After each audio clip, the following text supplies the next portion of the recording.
mu bihugu bimwe na bimwe by'ababuda ab'igitsina gabo hafi ya bose bamara igihe runaka mu bigo by'abiyeguriye idini bambaye amakanzu ajya gusa n'umuhondo.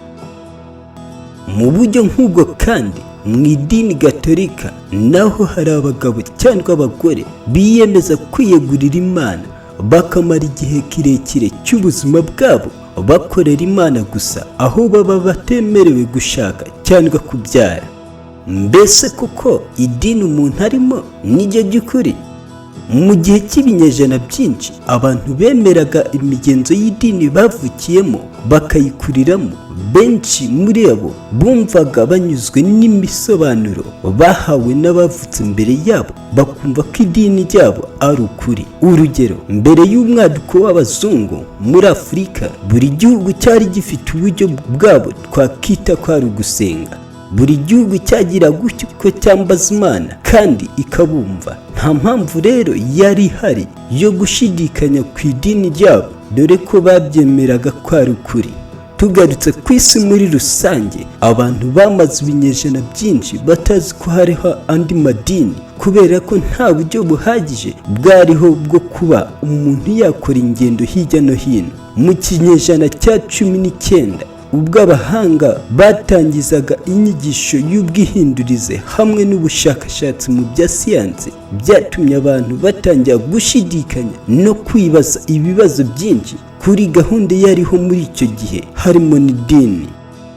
Mu gushaka ibisobanuro by'ibibazo bibazaga ku idini n'uburyo byatangiye, batangiye gukora ubushakashatsi mu bisigazwa by'amatongo y'abantu babayeho kera cyangwa mu bantu bari bakibaho mu buryo bwa gakondo.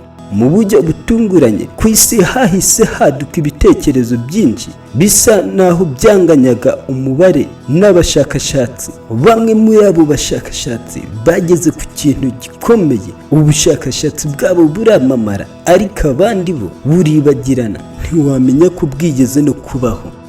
Umuhanga mu mibereho y'abantu w'umwongereza Edward wabayeho mu 1832 kugeza mu 1917 yatangije igitekerezo cy'uko ibintu kamere biba mu bugingo. Uyu Edward yavuze ko ibintu biba ku bantu, urugero nko kurota, kwerekwa no kuba umurambo utagira ubuzima, byatumye abantu bo mu bihe bya kera batekereza ko ubugingo butura mu mubiri, bibwira ko ubugingo bukomeza kubaho na nyuma y'uko umuntu apfuye, ahubwo bukimukira mu bintu runaka, bukaba bwajya mu biti, mu rutare, mu migezi no mu bindi bintu, bitewe n'uko bakundaga kurota ibyerekeranye n'abantu babo bapfuye kera. Amaherezo baje kujya basenga bapfuye hamwe n'ibintu bavugaga ko ubugingo butuyemo, bakabifata nk'Imana.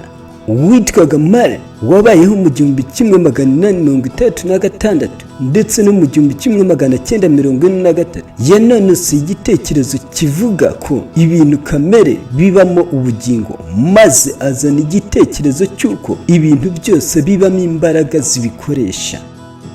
Uyu Maret amaze gukora ubushakashatsi ku myizerere y'abaturage Melanesia mu bigo byo mu nyanja ya Pacifique ndetse n'abasangwabutaka bo muri Afurika ndetse no muri Amerika, yageze ku mwanzuro w'uko abantu bo mu bihe bya kera batekerezaga ko buri muntu agira ubugingo kandi bakemera ko buri kintu cyose kigira imbaraga igikoresha. Mu gutinya iyo mbaraga byatumaga barangwa no kubaha. Mu gutinya iyo mbaraga byatumye abantu barangwa no kubaho babeshejweho n'ubwoba ndetse no kubaha. Abona ko idini ryatangijwe ahanini n'ibitekerezo n'ibyiyumvo umuntu yategwaga n'ibyo atabashaga kumenya. Umuhanga mu byerekeye imigenzo n'imiziririzo ya kera mu mwaka w'1890, James Fraser wo muri Ekose wabayeho mu 1854 kugeza mu 1941, yasohoye igitabo cyavugaga ko idini ryakomotse ku bumaji. Uyu James avuga ko abantu batekerezaga yuko bashobora kwigana ibyabahagaho, nko kuba batekereza ko bashobora kugwisha imvura ariko baminjagiye amazi hasi ndetse bavuza n'ingoma cyane bigana urusaku rw'inkuba. Nyuma yaho abantu babonye yuko bitabagiriye akamaro, batekereje gushaka uburyo bagusha neza imbaraga ndengakamere no kuzinginga aho kugerageza kuzitegeka. Imigenzo n'imitangero byahindutse ibitambo n'amasengesho. Idini riba rivutse rityo. Idini ni uguhongerera cyangwa kwiyunga n'imbaraga zisumba umuntu.